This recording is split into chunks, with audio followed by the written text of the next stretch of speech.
ಸಂಸ್ಕಾರ ಎಂದರೇನು? ಸಿಂಪಲ್ ಆಗಿ ಹೇಳ್ತೀನಿ ಕೇಳಿ. ಒಳ್ಳೆಯದು ಅಂತೇನಿದೆಯೋ ಅದನ್ನೆಲ್ಲ ಕುಣಿಸೋದು, ಕೆಟ್ಟದಂತೇನಿದೆಯೋ ಅದನ್ನೆಲ್ಲ ಬಾರಿಸೋದು. ಗುರುತಿನ ಚೀಟಿ. ಶಾಲೆ, ಕಾಲೇಜು, ಉದ್ಯೋಗದ ಗುರುತಿನ ಚೀಟಿ ನಂಬಬೇಡ.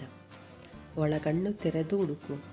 ಭಗವಂತನು ಆತ್ಮದಲ್ಲಿ ಅಡಗಿಟ್ಟಿಸಿರುವನು. ಅದುವೇ ನಿನ್ನ ನಿಜವಾದ ಗುರುತಿನ ಚೀಟಿ. ಈಕೆ ನಿನ್ನ ಶ್ರೀರಕ್ಷೆ. ಯಾರು ಈಕೆ? ಎಲ್ಲಿರುವಳು ಈಕೆ? ಬೇರೆಲ್ಲೂ ಅಲ್ಲ, ನಿನ್ನ ಮನೆಯ ಅಂಗಳದಲ್ಲಿ 24/7 ಕುಳಿತು ನಿನ್ನ ಮನೆ ಮಂದಿಯನ್ನು ಶ್ರೀರಕ್ಷೆಯಾಗಿ ಕಾಯುತ್ತಿರುವವಳು ಈಕೆ.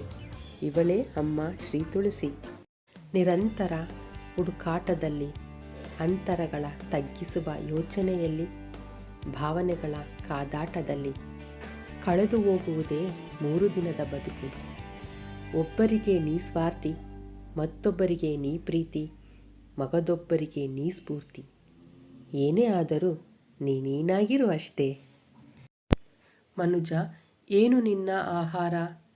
ಮನುಜನ ಆಹಾರ ಪಂಚಭೂತಗಳು. ಪಂಚಭೂತಗಳಿಂದ ಎಲ್ಲ ಪ್ರಾಣಿಗಳು.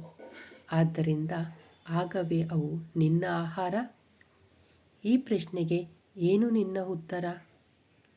ವಿಷವು ಪಂಚಭೂತಾತ್ಮಕ, ಮಾಂಸವಾದರೂ ಅದಕ್ಕಿಂತ ಅಧಿಕ.